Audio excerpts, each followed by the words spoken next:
রিজিক কিভাবে বাড়বে, রিজিক বৃদ্ধির উপায় কোরআন এবং হাদিস অনুযায়ী। রিজিক বৃদ্ধির ক্ষেত্রে কোরআন হাদিসে যে কথাটা সবচেয়ে বেশি এসেছে সেটা হচ্ছে বরকত। কি বলেন তো? বরকত মানুষ বুঝে না। বরকত কি, বরকত কিভাবে পাওয়া যায় তাও মানুষ বুঝে না। পৃথিবীর সকল বরকতের একমাত্র উৎস কোথায়? আল্লাহ সুবহানাহু ওয়া তাআলা। আল্লাহ এবং আল্লাহর সাথে সম্পৃক্ত যা কিছু আছে তা সবই বরকত। যেমন আল্লাহর সাথে সম্পৃক্ত হচ্ছে আল্লাহর নাম। আপনি আল্লাহর নাম নিয়ে খাবেন, কি হবে? রাসূল সাল্লাল্লাহু আলাইহি ওয়াসাল্লাম বলছেন, কেউ যদি বিসমিল্লাহ বলে না খায় তার সাথে শয়তান খাবে। আল্লাহর নাম হচ্ছে আসসালাম, শান্তি। কেউ যদি বাড়িতে প্রবেশ করার সময় আল্লাহর নাম না নেয়, আসসালামু আলাইকুম না বলে, শয়তান ঘোষণা দেয়, শোনো, এই বাড়ি তোমাদের থাকার জায়গা, এই বাড়ি তোমাদের খাওয়ার জায়গা, এই বাড়িতে থাকো আর খাও। আর যেই বাড়িতে শয়তান থাকে ওই বাড়ি থেকে বরকত পালায়। শয়তান আর বরকত মুখামুখি, বিপরীত। যেখানে শয়তান আছে ওখানে বরকত নাই, যেখানে শয়তান আছে ওখানে ফেরেশতা নাই, যেখানে ফেরেশতা আছে ওখানে বরকত আছে, যেখানে শয়তান আছে ওখানে বরকত নাই। রাসূল সাল্লাল্লাহু আলাইহি ওয়াসাল্লাম বলছেন, লা তাদখুলুল মালায়েকা ফি বাইতিন, ওই বাড়িতে রহমতের ফেরেশতা প্রবেশ করবে না যেই বাড়িতে বাপের ছবি ঝুলানো আছে সম্মানের সাথে, যেই বাড়িতে বিদেশ থেকে কিনে আনা আছে ঘোড়া হরিণ, স্বর্ণের ঘোড়া হরিণ কিনে শোকেজে সাজিয়ে রাখা আছে, ওই বাড়িতে রহমতের ফেরেশতা প্রবেশ করবে না। মানে ওই বাড়িতে কি নাই? বরকত নাই। কি নাই? বরকত নাই। ওই বাড়িতে শয়তানের বসবাস। কাদের বসবাস? শয়তানের বসবাস। সম্মানিত উপস্থিতি, বরকত পাবো আল্লাহ আর আল্লাহর সাথে সম্পৃক্ত যা কিছু আছে। একটা আল্লাহর নাম আর একটা আল্লাহর বাণী। আল্লাহর বাণী কোনটা বলেন তো? কোরআন। কোরআনবিহীন জীবন অন্ধকার জীবন। কোরআনবিহীন জীবন পশু প্রাণীর জীবন। কোরআনবিহীন জীবন কুকুর শৃগালের জীবন। কোরআনবিহীন জীবন কুকুর শুকুরের জীবন। কোরআনবিহীন জীবন গরু ছাগলের জীবন। মানুষ মুসলমানের জীবন কোরআনবিহীন হতে বাড়ি অন্ধকার বাড়ি। কোরআনবিহীন বাড়ি বরকতবিহীন বাড়ি। কোরআনবিহীন বাড়ি রহমতবিহীন বাড়ি। কোরআনবিহীন বাড়ি শয়তানের বাড়ি। কোরআনবিহীন বাড়ি কবর, কবরের মতো অন্ধকার, যে বাড়িতে কোরআন তেলাওয়াত হয় না। মুসলমানের মরা উচিত নয় কোরআন না শিখে। কোন মুসলমান সন্তানের বড় হওয়া উচিত নয়, বেড়ে ওঠা উচিত নয় কোরআন না শিখে। কোন মুসলমানের মৃত্যুবরণ করা উচিত নয় কোরআন না শিখে। এরকম শত সম্মেলন আয়োজন করার চাইতে জরুরি কোরআন শিক্ষার আয়োজন করা।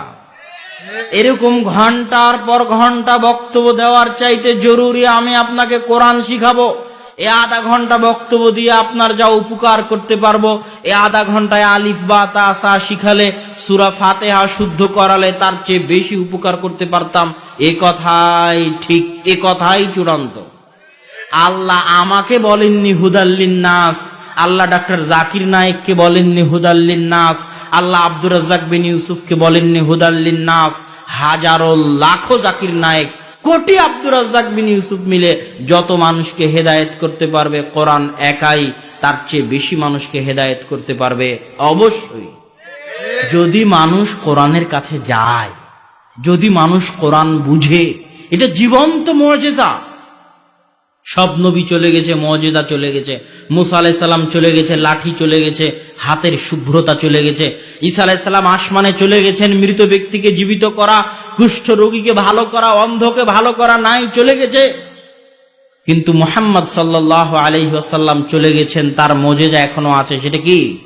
কোরআন।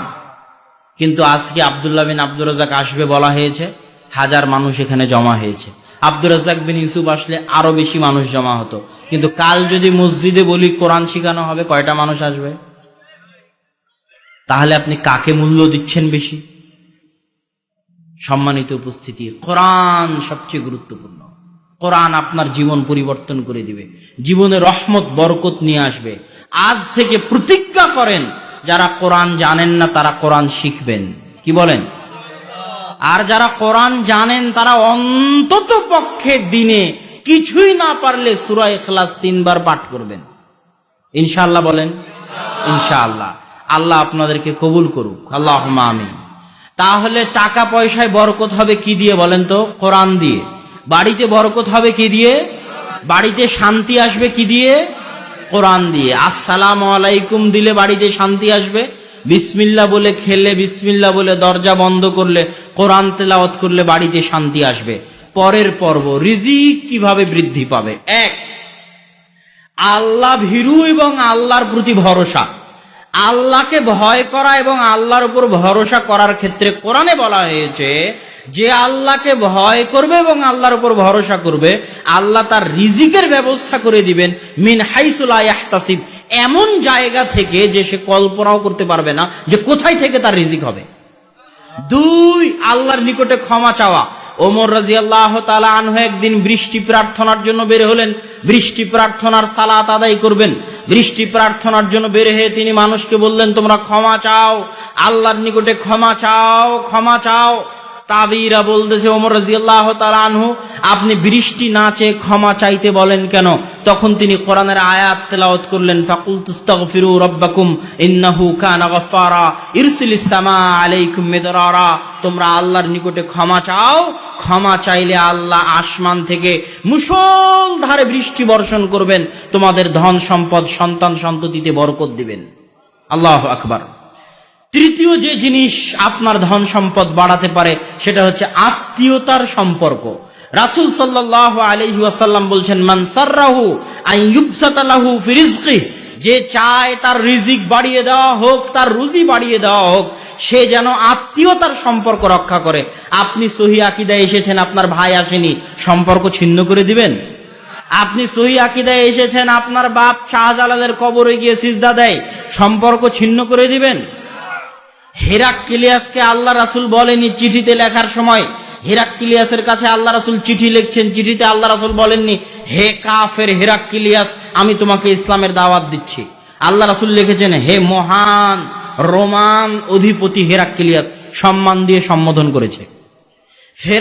ফেরাউনের চেয়ে বড় কাফের দুনিয়াতে আছে? ফেরাউনের কাছে যখন দাওয়াত দিতে পাঠিয়েছে মুসাকে, তখন আল্লাহ কি বলেছে? গিয়ে বলবা, এই কাফের ফেরাউন, তোকে ইসলাম গ্রহণ করতে হবে। হ্যাঁ না, আল্লাহ বলেছে নরম ভাষায় কথা বলো। এখন আপনি যদি রাত দিন গালি দেন, উমুক বেদাতি, তুমুক মুশরিক, উমুকের জন্য দোয়া করা যাবে না, তুমুকের মৃত্যুতে খুশি হতে হবে, তুমুকের জন্য এটা করতে হবে, অমুকের জন্য এটা করতে হবে, উমুকের হেদায়া আগুনে জ্বালিয়ে দেব, উমুক ইবলিস, এভাবে যদি গালিগালাজ করেন, দাওয়াত দিতে পারবেন? বাপ কবরে যায় তাই বাপের সাথে সম্পর্ক ছিন্ন করে দিয়েছেন। যতই আপনার আকীদা বিশুদ্ধ হোক, আপনার ধন সম্পদে বরকত হবে না। বাপ মুসলমান আছে, কাফের যদি হয়ে যায়, মুশরিক যদি হয়ে যায়, হিন্দু যদি হয়ে যায়, তবুও বাপের সম্মান রক্ষা করতে হবে, বাপের সাথে ভালো ব্যবহার করতে হবে, আত্মীয়তার সম্পর্ক রক্ষা করতে হবে, তাদের সাথে ভালো ব্যবহার করতে হবে।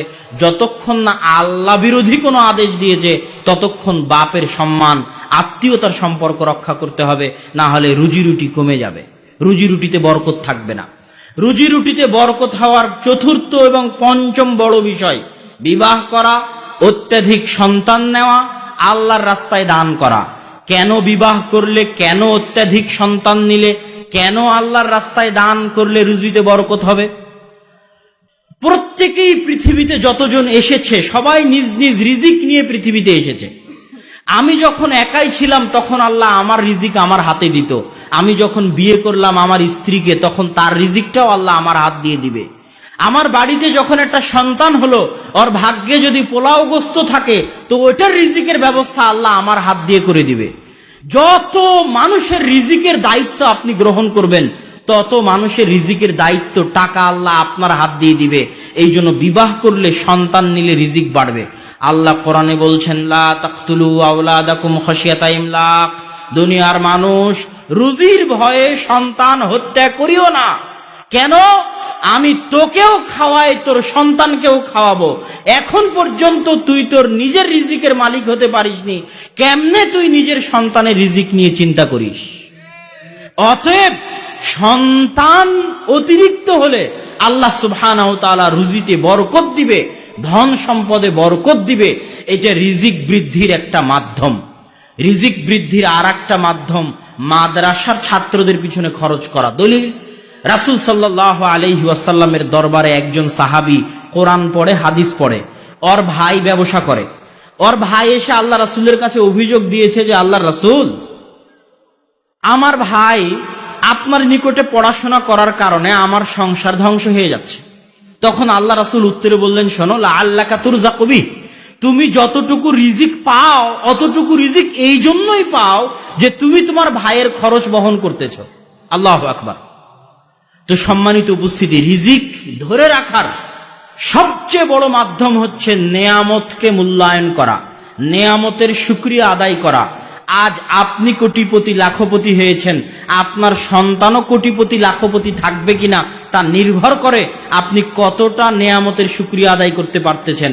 আপনার স্ত্রী যদি চাউল ধুতে গিয়ে চাউল ফেলে দেয়, একটা উঠিয়ে না নেয়, খাবার খেতে গিয়ে হাত চেটে না খায়, প্লেট চেটে না খায়, পড়ে যাওয়া খাদ্য তুলে না নেয়, আজ আপনি যত বড় ধনী হন, আপনার এই টাকা টিকবে না, ফকির হবেন, হতে বাধ্য। আপনি না হলে আপনার সন্তান হবে, না হলে তার পরবর্তী প্রজন্ম হবে, হতে বাধ্য। কেননা ওই একটা ভাতের মূল্য আল্লাহর নিকটে অনেক। আল্লাহ তার নেয়ামতের অবমূল্যায়ন বরদাস্ত করতে পারেন না।